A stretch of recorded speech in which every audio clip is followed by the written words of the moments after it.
اهلا بيكم حلقه جديده من بودكاست احنا هنشتغل ايه. معانا باسم. ازيك يا باسم؟ اهلا. احنا في البودكاست ده لو انت كنت سمعت بعض الحلقات قبل كده بنحاول نكتشف مجالات عمل مختلفه، نشرح الناس بتعمل ايه فعلا في الحقيقه في الشغل ده، ووصلوا للنقطه دي ازاي، ونحاول نساعد الناس تكتشف شويه اكتر عن اذا كانوا هم المجال ده ينفعهم ولا ما ينفعهمش. فما تيجي نبدا كده نعرف الناس بيك شويه، تقول لنا انت بدات منين، درست ايه، وحاليا بتعمل ايه. alright. بلشت الكارير تبعي بلشت اشتغل من كان عمري يمكن 12 13 سنه. بلشت اشتغل لانه كان بدي اعمل انا المصاري لإلي، وما كان بدي اسال اهلي دائما على يعطوني مصاري. بلشت اشتغل selling tickets، بيع tickets بستورز، بميوزك ستورز وبكونسرتس، وكنت روح بالويكندز اخذ سيرفيز على الطريق، اسال عالم سؤالات. وبعتقد وقتها كان عمري 14 اشتغلت ببار behind the bar، قص الجارنيش، الليمون وال just to help the bartenders. و I fell in love. حبيت هذا البزنس وقلت that's it، هذا اللي رح اعمله. I wanna own، بدي يكون عندي الكلاب تبعي انا، النايت كلاب تبعي. بعدها بلشت درست هوسبيتاليتي مانجمنت، رحت على سويسرا درست هوسبيتاليتي مانجمنت تا افهم هيدا السبيس شو هو، وتا يساعدني تو اون ماي اون كلاب، تا يكون عندي الكلاب تبعي. واشتغلت بهيدا الدومين من 14 سنه. وبعد ما خلصت جيت على دبي كمان اشتغلت مانجد كلاب لا صار عمري 24. عندك 10 سنين بهذا الدومين. اوكي. بس اللي لاحظته وقت صار عمري 24 انه كل يوم اشتغل بالكلاب، كل يوم بشرب، وكل يوم بنام الساعة 5 الصبح 6 الصبح، بشتغل بالويكندز، بشتغل على نيو ييرز، عم بشتغل على كل الهوليديز. ما كان عندي اصحابي تبع الكلاب. اوكي. عرفت؟ اتس نوت هيلثي، قررت اترك. اوكي. فبعد الكلاب بلشت كنت باوتيل عم بشتغل. الكلاب كان باوتيل، تركت وبلشت بالاوتيل اشتغل بالسيلز. اشتغلت بهذا الاوتيل، رجعت رحت على اوتيل تاني كمان سيلز هاير بوزيشن. بعدين اجاني اوبورتونيتي اشتغل ببرينتينج بريس، مطبعه. وانا بيي عنده كان مطبعه بلبنان، فقلت بشتغل هون بمطبعه، بتعلم البزنس وبرجع على لبنان بكبر البزنس، يا بجيب البزنس لهون على دبي. ما حبيت هذا الاندستري، فبلشت اشتغل بعدين بكوبون ديلي ديل، يعني بنبيع ديسكاونتد فاوتشرز اتسترا. اشتغلت بهذا البزنس و I made my way up، صرت الفي بي of business development. وهونيك تعلمت لانه كوبون كان كل السبند تبعنا على ديجيتال ماركتينج. فاي تعلمت الديجيتال ماركتينج واخذت كورسز بالديجيتال ماركتينج. و هذا ساعدني فوت افهم الديجيتال ماركتينج. طلعت من كوبون وبلشت الايجنسي مع اخواتي اللي هي انا فيها هلا صار لي 8 سنين 9 سنين، اللي هو ديجيتال ماركتينج ايجنسي. اتس ماركتينج ايجنسي بس مينلي بنعمل ديجيتال ماركتينج. اوكي. هو ايه الهدف الرئيسي من الماركتينج؟ احنا ليه اي شركه بتعمل ماركتينج؟ الهدف الاساسي من الماركتينج هو انه تساعد الشركه تعمل اكتر سيلز، اكتر ريفينيوز. اوكي، يعني احنا عايزين يعني اتراكت زباين اكتر ونوصل لعدد اكتر من الناس، فبالتالي نقدر نبيع اكتر. 100%. اوكي.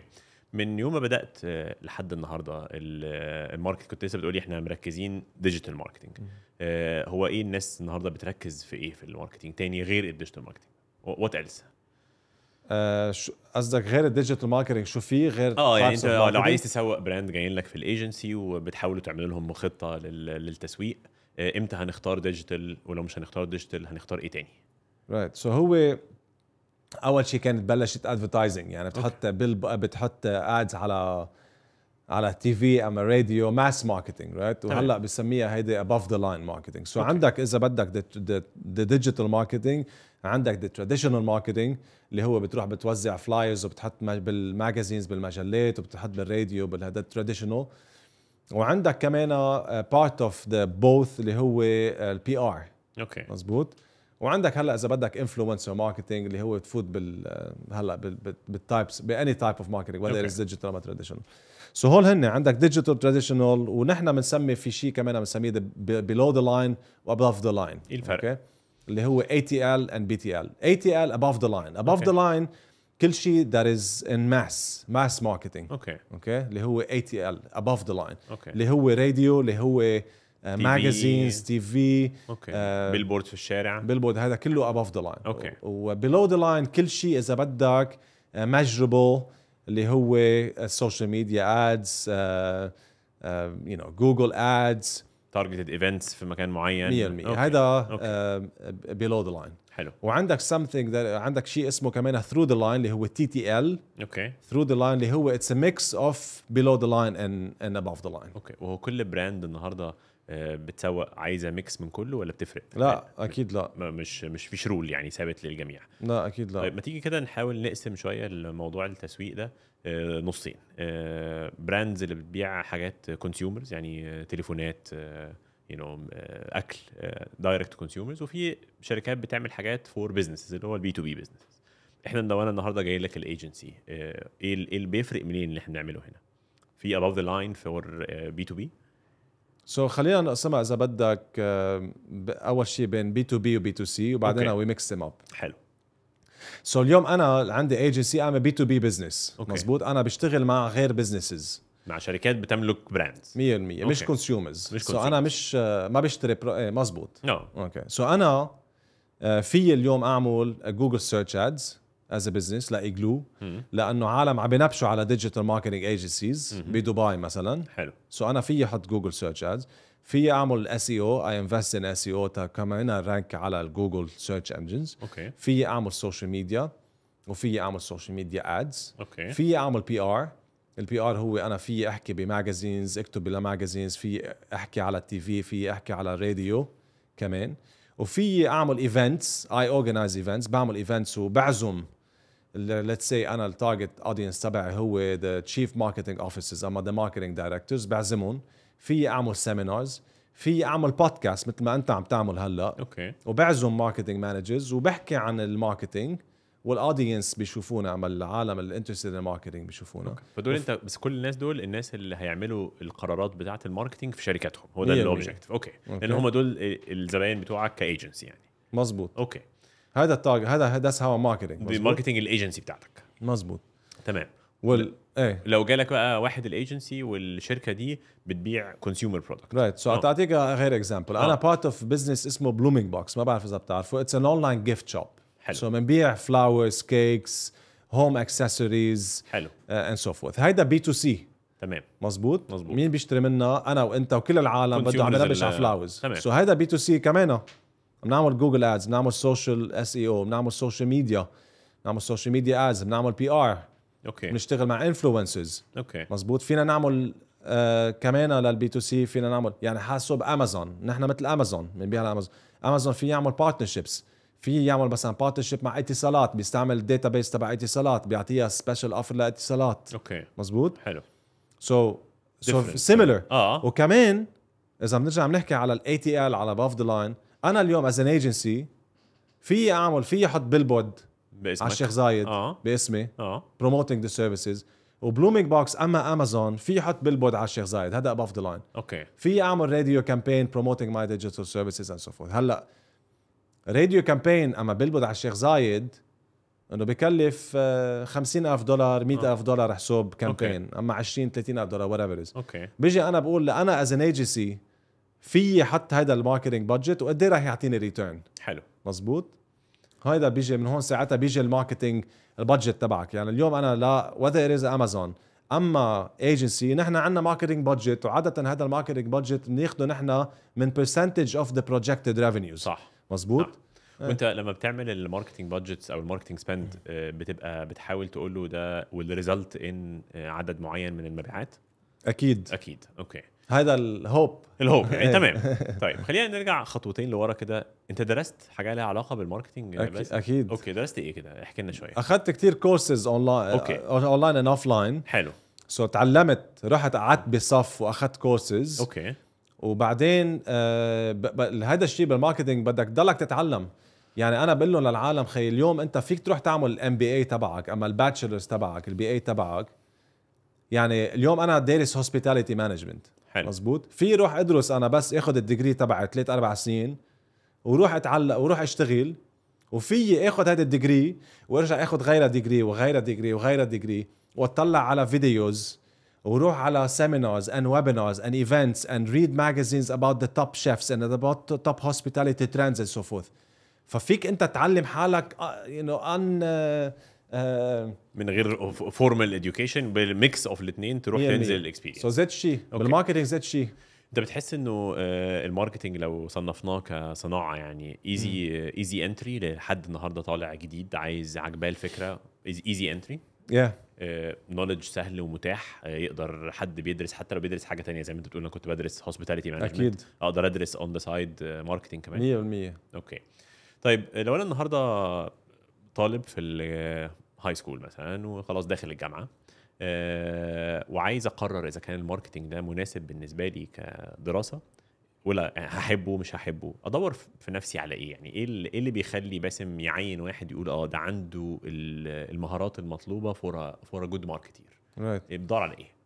سو الماركتينج في عندك فيك تكون انتروفيرت وفيك تكون اكستروفيرت.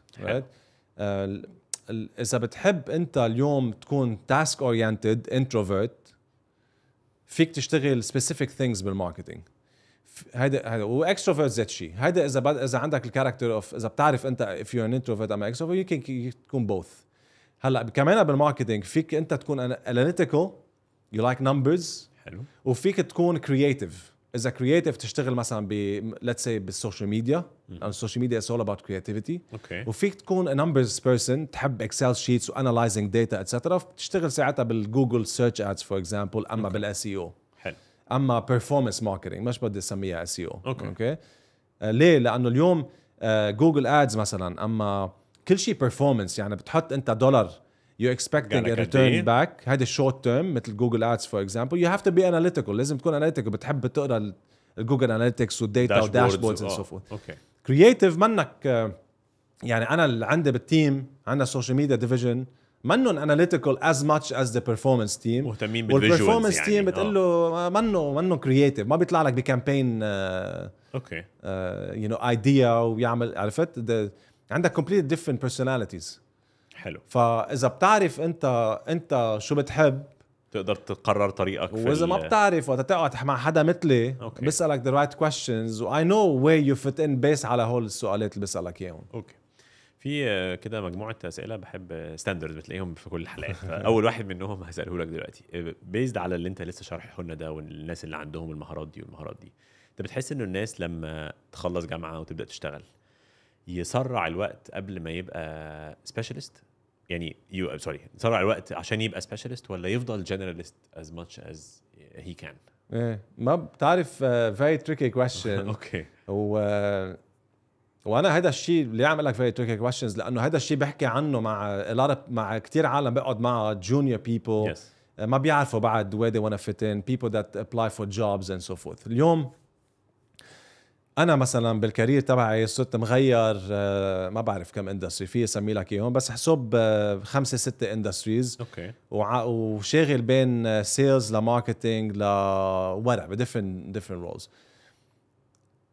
هلا بتقلي مبسوط انت بالعم تعمله؟ بقول لك كثير مبسوط لانه اليوم عندي البزنس تبعي وهيدا الشيء اللي بحب اعمله. عرفت ما يكون حدا عم بيقول لي شو اعمل.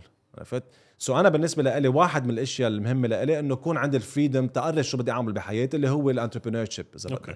شغله تانية اي لاف ماركتينج لانه فيها كتير علم بدك تضلك تتعلم والحلو فيها كتير وينز. يعني انا وقت اشتغل مع كلاينتس وجيب لهم ريزلتس هذا الشيء عرفت يعني ميكس يو هابي يعني طبعا يعني.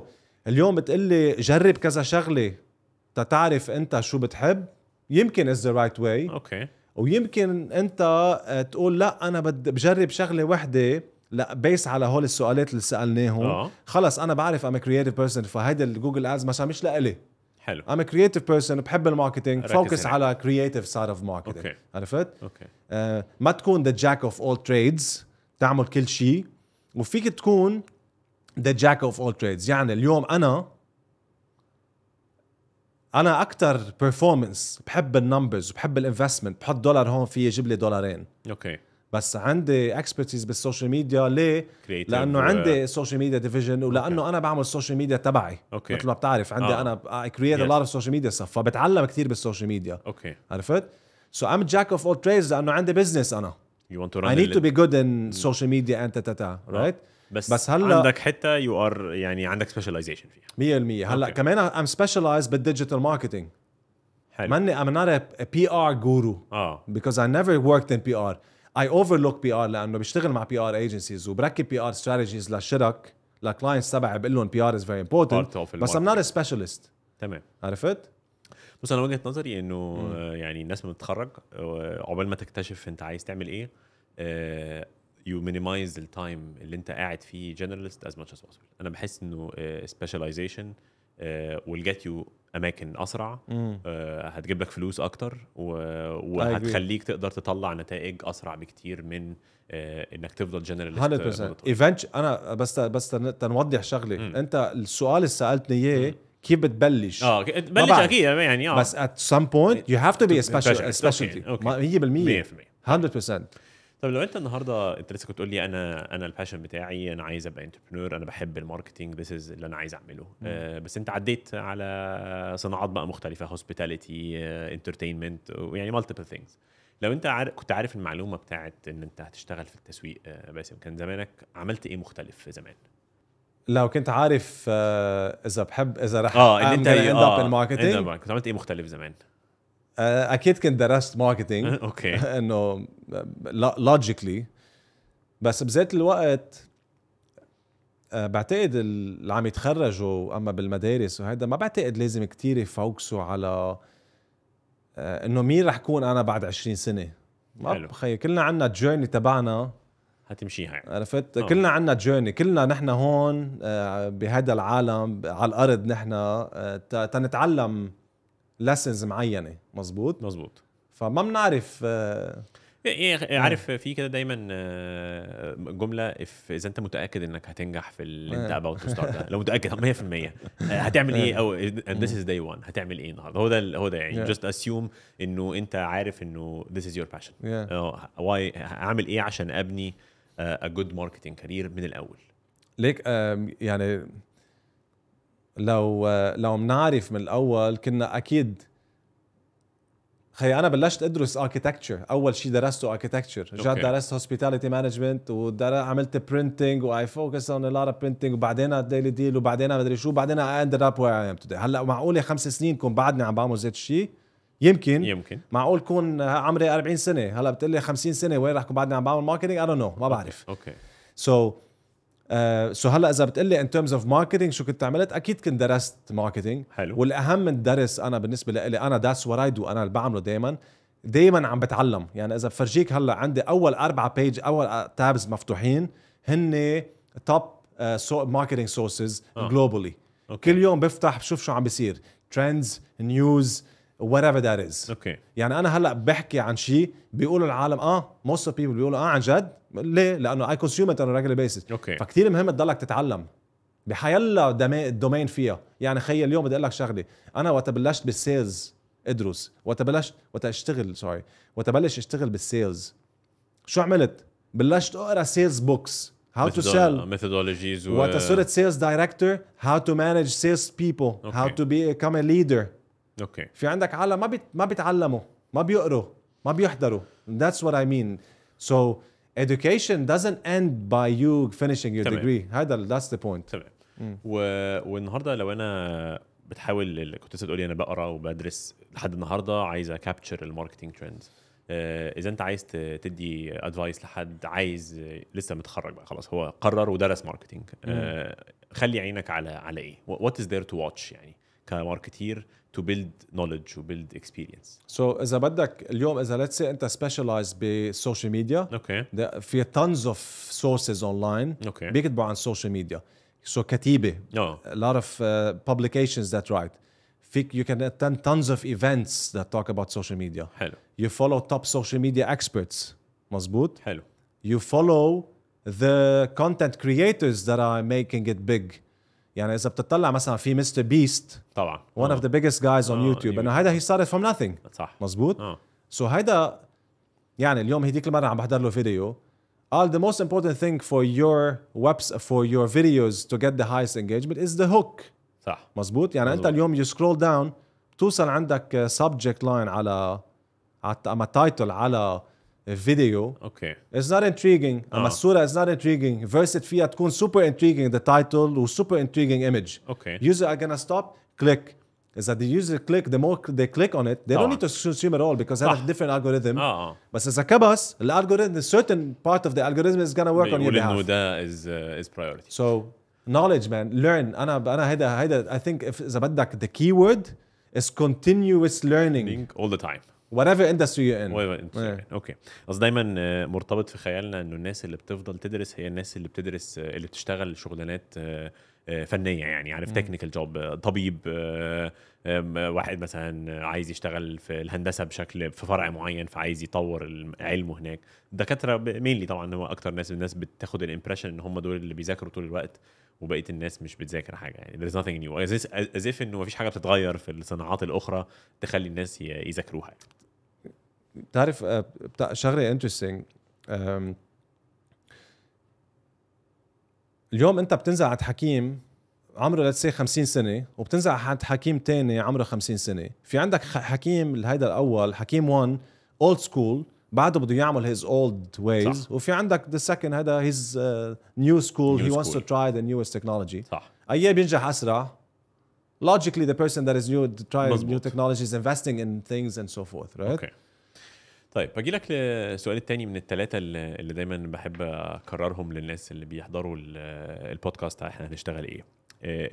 الماركتينج والتسويق مكان او صناعه تعمل منها فلوس individually انت كشخص مش كصاحب شركه او حاجه انت كشخص بيشتغل في التسويق كتير اذا ناجح اكيد اذا ناجح اكيد. وازاي انا احاول احط نفسي على المسار بتاع ان انا ابقى ناجح. شو بترجع بتسأل يعني انا النهارده عايز يعني انت بتقول لي كراجل بيشتغل في التسويق انه التسويق ده مكان تقدر تعمل منه فلوس individually مش كصاحب شركه مش كانتربرنور ولكن كواحد بيشتغل موظف في شركه بتعمل في وظيفه التسويق. احط نفسي ازاي انا on the line to be able to make money. اعمل ايه في نفسي عشان ابقى مختلف واعمل good money. كمان نرجع بنعيد اهم شيء ضلك تتعلم. اوكي وتاني شيء انا بشتغل مع كتير عالم بديفرنت بزنسز تالنتس بديفرنت بزنسز.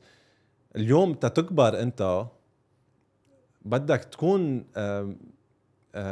شو بالعربي بدك تكون يعني اذا بتقول شيء to commit to what you're saying. يعني انا بشتغل مع كتير عالم بيقول لي رح ابعتها الخميس بعد الظهر اوكي الجمعه ليك شو هيدا ايه رح ابعت لك ما ببعتها. اوكي وفي كتير عالم هيك كومن في الكرييتيف اندستري الموضوع ده بكل البزنسز ان جنرال. مزبوط. اوكي سو انا اليوم انا بشتغل مع عالم بالتيم ممبرز اللي بشتغل معهم انه اليوم انا بقول خي اذا هذا الشخص بدي اعمله مانجر نو واي اعمله مانجر بدي اساله على الشغله 3 مرات توصل لي ما بعمله. سو عندك مش بس become expert بالspecific thing اللي هو let's say انت social media don't become only an expert بس عندك the other areas to develop. مزبوط. your communication skills your presentation skills at being the right team member having the right mood and so forth. ففيك كذا شغلة. مزبوط صح. whatever it is حيلا industry you are in عندك كذا شغلة that you have to tick the boxes. قول لي التسويق مجال متخصص يعني انا اقدر ابقى ماركتير سبيشالايزد في مثلا انا بعرف اعمل تسويق كويس للفود اند بيفرج او انا بعمل تسويق كويس للالكترونكس. بعد ما الناس بتبني اكسبيرينس الموضوع ده بيفرق وبيبقى في الماركت في ناس معروفه ان دي بتاعت الكترونكس دي بتاعت اكل دي بتاعت وات ايفر هوسبيتاليتي. اكيد. اوكي بتيجي منين الحكايه دي؟ ايه الفرق قوي المين يعني في الموضوع في السكيلز يعني المختلفه؟ يعني اليوم لوجيكلي اذا تفكر فيها وهيدا الشيء سوبر ريليتد للبي ار ايجنسيز. يعني اذا بتشتغل في عندك مثلا بي ار ايجنسيز وبيكون بقلب البي ار ايجنسيز عندك بي ار دايركتور اما بي ار مانجر سبيشالايز بالاف ام سي جي. عندك another بي ار سبيشالايز بالبيوتي برودكتس. عندك another one سبيشالايز بالفود اند بيفرج. ليه الموضوع تخصص قوي هلا بالبي ار سبيسيفيك لانه بالبي ار بيكون هيدا البي ار بيرسون بده يعمل ريليشن شيبس مع المطاعم مع الاوتيلز to have the right locations and so forth. اوكي. مزبوط. بدك يشتغل مع الانفلونسرز that are talk about this. الاكل. اوكي. بدك يشتغل مع الماجازينز بيحكوا عن الاكل. اوكي. عن التي في channels radios بيحكوا عن الاكل and so forth. So they need to become experts in that specific domain. اوكي. نحن اليوم as an agency كمان نحكي حساب على السوشيال ميديا دايركتور. السوشيال ميديا دايركتور بيشتغل مثلا بالفود اند بيفرج وسبيشالايز، مثلا بيشتغل على 5 اكونت فود اند بيفرج، بيكون بيعرف اكثر بكتير من حدا بيشتغل مثلا مع اكونت بالاف ام سي جي واكونت بمدري شو. عرفت؟ اوكي. فبتبني علاقات ونتورك وبتبني النولج بتاعه كل بارت من السايكل دي بتشتغل ازاي. 100%. اوكي. طيب وهو it is easy to move. يعني انا النهارده قعدت شويه سنين بشتغل مثلا ومركز قوي في البيوتي برودكتس، وبعد كده زهقت، عايز انقل النولج ترانسفيربل وسهله، الماركت هيقبلني ولا اكيد اصعب؟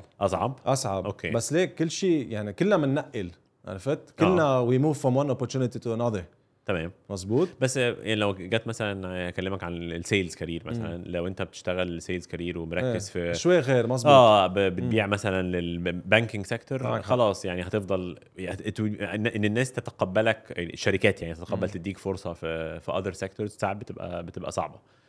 في الماركتينج نفس الحاجه. ايه بدي اعطيك اياها بالذات الاكزامبل تبع السيلز. يعني اليوم انت اذا بتبيع بالسيلز سيارات، فيك تروح تشتغل ريل استيت.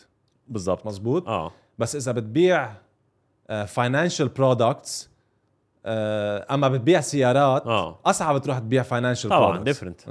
هذا الفرق بالماركتينج. مثل كانه انت عم تبيع سيارات بتروح بتبيع ريل استيت. اوكي. عرفت؟ فلازم تفضل يعني شويه قريب اقرب. اوكي. يعني ايه. طيب ايه الفرق باسم من الماركتير الايجنسي والماركتيرز اللي موجودين كامبلويز في قلب الشركات؟ دورهم مختلف ازاي؟ يعني هم بس بيريلاي على الايجنسي يعمل له الهيفي ليفتنج، ولا ايه دوره؟ يعني فين الريليشن شيب؟ شو قصدك كاكسبرتيز؟ لا مش كاكسبرتيز، كاكشوال ورك اون ذا جراوند. انا النهارده انا شركه، انا الماركتير بتاع ماركت الموبايلز دي، اوكي، وبشتغل معاك انت كايجنسي. انا بعمل ايه وانت بتعمل ايه؟ اذا انت شو الفرق بالرولز؟ بالرولز. انا هعمل ايه؟ انا بشتغل امبلوي في سامسونج على سبيل المثال، وانت الايجنسي بتاعتنا. أوكي. انا مطلوب مني ايه وانت مطلوب منك ايه؟ سو ما حسب شو الرول. تعطيك different scenarios. اليوم انت اذا بعطيك اكزامبلز نحن بتصير معنا بالايجنسي.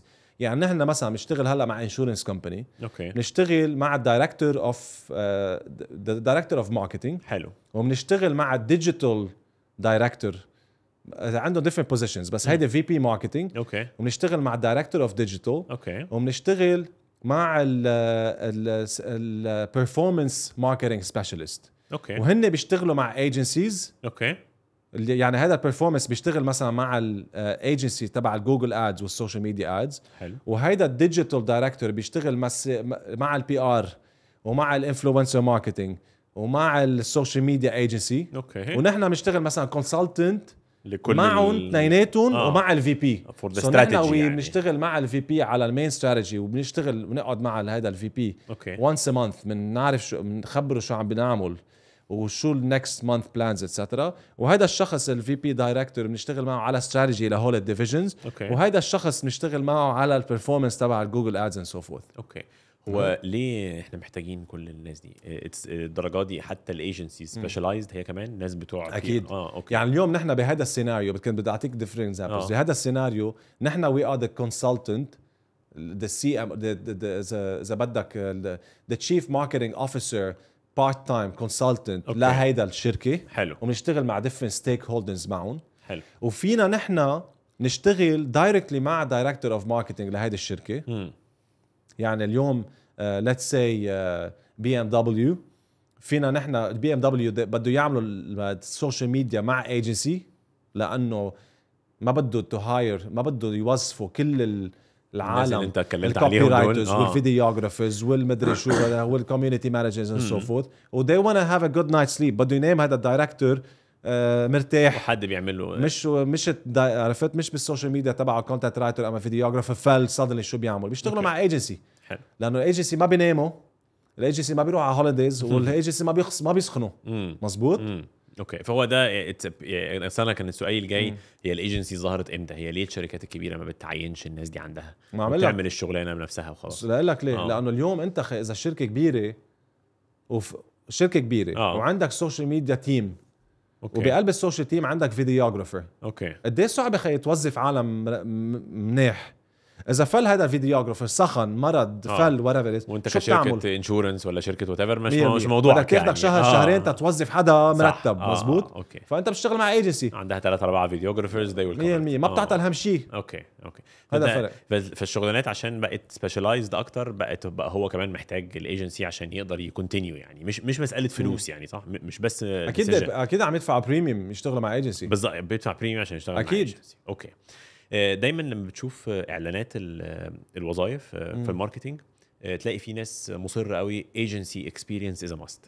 ليه مختلفه الايجنسي اكسبيرينس عن اكسبيرينس اللي عملها ماركتير كان بيشتغل في قلب الشركه نفسها؟ نحن هلا عم نوظف عالم، اوكي، وضروري يكونوا شغالين بمالتي ناشونال ايجنسيز. ليه مالتي ناشونال؟ اول شيء مالتي ناشونال نحن بالنسبه لنا بهذا سبيسيفيك رول، لانه وقت يكون عم يشتغل مع مالتي ناشونال يعني بيكونوا عم يشتغلوا مع some of the biggest names. حلو. و some of the biggest names بيكون عندهم standards, processes, bigger budgets, exposed لاشياء the smaller accounts منهم exposed اكثر. حلو مزبوط. سو نحن بالنسبه لنا كثير مهم يجي هذا الشخص بايجنسي اكسبيرينس.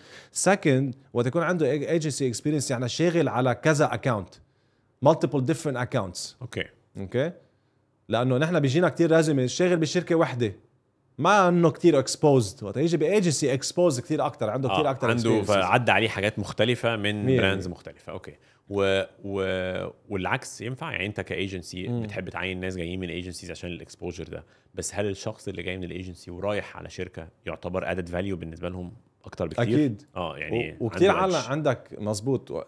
سو انت اذا نحن براند اليوم شركه بدك حدا جاي من الايجنسي اكسبيرينس، لانه اكسبوزد راسه كتير اكبر واوسع من الشخص الجاي بس صار له 3-4 سنين بيشتغل على زيت الاشياء، زيت البرودكت. مزبوط. 1 سكند، وقت يجي حدا مع الايجنسي اكسبيرينس، الايجنسي وورد is harder work than زي ما انت شرحت لنا كده، في 4-5 different types يعني. وفيه كتير شغل يعني.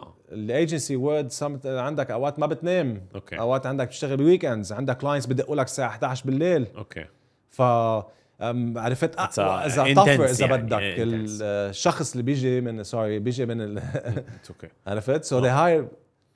so they asked to hire people from the agency لانه they متوقع انه هو جاي له ببروفايل جاي روبست اكثر هيك. اوكي طيب I'm generalizing. لا مفهوم يعني it's a different nature. طيب خلينا ننقل شويه على البي تو بي ماركتيرز بقى، يعني الناس اللي بتبيع برودكتس لشركات. السكيلز شكلها عامل ازاي مختلف؟ دي ناس بقى مش بتاعه سوشيال ميديا ومش بتاعه الحاجات دي، ولا برضو يو نيد ذات اكسبيرينس؟ يعني لو انا بشتغل بي تو بي ماركتر، بس انا بشتغل في شركه بتعمل برودكتس that is sold to companies. I'm selling software مثلا to a company. انا ايه السكيلز اللي مختلفه بقى؟ انا بعمل ايه الشغلانه ازاي مختلفه الاول كماركتير هناك من بي تو بي from بي تو سي؟ ما مش ضروري يكون في كتير فرق يعني. اذا ناخذ اكزامبل اجين، اذا بتشتغل انت بتبيع I don't know بي تو بي خي ايجنسي اوراكل، بتبيع اي ار بي سوليوشن او بتبيع اي ار بي، سو عم بتبيع لمين؟ بتبيع مثلا ريتيل شوبس، بتبيع سو هذا بي تو بي. بي تو بي يس. انا مختلف ازاي لو انا ببيع ايفونز، لو انا الماركتير بتاعي؟ so the strategy is different بس انت the skills are the same. skills are the same. لا اقول لك ليه. لانه اذا from a marketing perspective يعني اليوم انت as a marketeer، انا I'm a marketeer right. if I know how to create events, if I know how to do SEO, if I know how to do Google ads, if I know how to do social media, if I know how to do PR, if I know how to do ATL, BTL, it's the same knowledge. بس مش بتحس انه الكاستمر بتاع البي تو بي ده بيدور على different strategy؟ عم نحكي عن skills. اوكي ماشي تمام. اوكي فالسكيلز بتاعت الماركتير بتاع الشخص نفسه more or less the same. اوكي التنفيذ بقى it becomes more of a specialization. انه how do I كيف بدي سوي للبي تو سي versus software versus marketing agency versus car company versus real estate versus حكيم. different strategy. ونحن as an agency مثلا بنشتغل مع بي تو بي، زيت اشخاص عنا يعني زيت السوشيال ميديا دايركتور is managing B2C clients, B2B clients, different B2C clients brands industries different B2B industries. اوكي زيت السكيلز زيت تبع الskills. السوشيال ميديا مانجر والسوشيال ميديا assistants and copywriters and videographers and copyright you name it. اوكي طيب من ثرو اوت الاكسبيرينس باسم طول حياتك شايف الماركتينج من 15 20 سنه قبل السوشيال ميديا كان له شكل والنهارده له شكل. حاسس ان احنا رايحين كمان على another change كبير قوي ولا لا يعني تغيرات بس واحده واحده؟ ما كتير قاشع في كتير تغيرات of course مع الكل AI it's making things different عم يغير the look and feel إذا بدك. بس إذا بتقلي السوشيال ميديا رح يتغير بعد 10 سنين logically yes بس how ما بعرف. اوكي مفيش حاجه رح باينه نعيش يعني أكتر بالميتافيرس it looks like it. اوكي عرفت الماركتينج تبع السوشيال ميديا بالميتافيرس is gonna be different than هيدا. يمكن حتى نحن individuals انت بقلب الميتافيرس بيكون عندك يمكن السوشيال ميديا تبعك I don't know ما بعرف. اوكي بس هلا ك ATL رح نضلنا نسوق على الطريق يمكن بديفرنت تايبس اوف كارز بس ايه رح يضل في بيلبوردز رح يتغير شكلهم يصيروا اكثر الكتريك تايب whatever اكثر 3D يمكن سو رح نضلنا نقرا ماجازينز يمكن على الايبادز تبعنا يمكن ما بقى نقرا صار كله برينتنج هينتهي يمكن هنسمع اوكي انه اكيد with evolving developing بس مش عارف كيف شكلها ما بعرف مين راح يعرف شكلها. طيب عايز اسيبك باخر سؤال من الثلاثه اللي احنا بكلمتك عليهم مش الاوبجكتيف منه يبقى سؤال فلسفي يعني اوكي بس انت كباسم عايز تسيب ايه من الشغلانه يعني what do you want to leave behind من your work مش in life just from your work what do you want to leave behind on a daily basis يعني 20 years from now عايز الناس تفتكر باسم انه ساب in the career of marketing what ولا مرة فكرت فيها from a marketing perspective بس في افكر فيها. بتعرف ما كتير بقشعها from a marketing perspective. أنا بالنسبة لإلي I'm developing spiritually بعتقد أكتر من غيري ويمكن that's the reason why I'm here. Okay. So أنا بعرف بالنسبة لإلي I want to help as many people as I can. بدي ساعد أكتر في عالم. So through social media, through creating content, أما through financials, أما through spending time with others and so forth. Okay. So بتقلي أنت بعد وقت تصير كبير بالعمر رح تضلك تعمل ماركتينج بقول لك أنا بعتقد لا. Okay. أنا I want to help as many people. I want to you know inspire as many people as I can. Okay. Through different means. حلو. So أنا بالنسبة لإلي اليوم I believe in karma. What goes around comes around. فكتير مهم لإلي اليوم أنا إذا بدي أشتغل معك عن جد عم بشتغل معك لأنه بعرف عن جد بدي ساعدك. Okay. أنا I reject a lot of business لأنه أول شيء يا ما معهم مصاري يا they cannot afford us يا بعرف إنه it doesn't make sense for them to invest in specific things right. وكتير مهم لإلي أنا كون اشتغل مع عالم برتاح معهم بحبهم وبعرف عبالي ساعدهم عرفت. ما بدي اخد مصاري من حدا عارف مني كتير مرتاح بالريليشن شيب. اوكي. سو اذا بتقلي اليوم ليجاسي يعني وايز ليجاسي انه خيي نحن we worked with باسم و he helped us عملنا انجاز go to the next level make us live better عرفت financially spiritually whatever that is you know. انا اتشرفت بيك يا باسم. Thank you so much. شكرا كتير على الدسكشن اراوند الماركتينج وان شاء الله نلتقي تاني باذن الله. Sounds good. Thank you.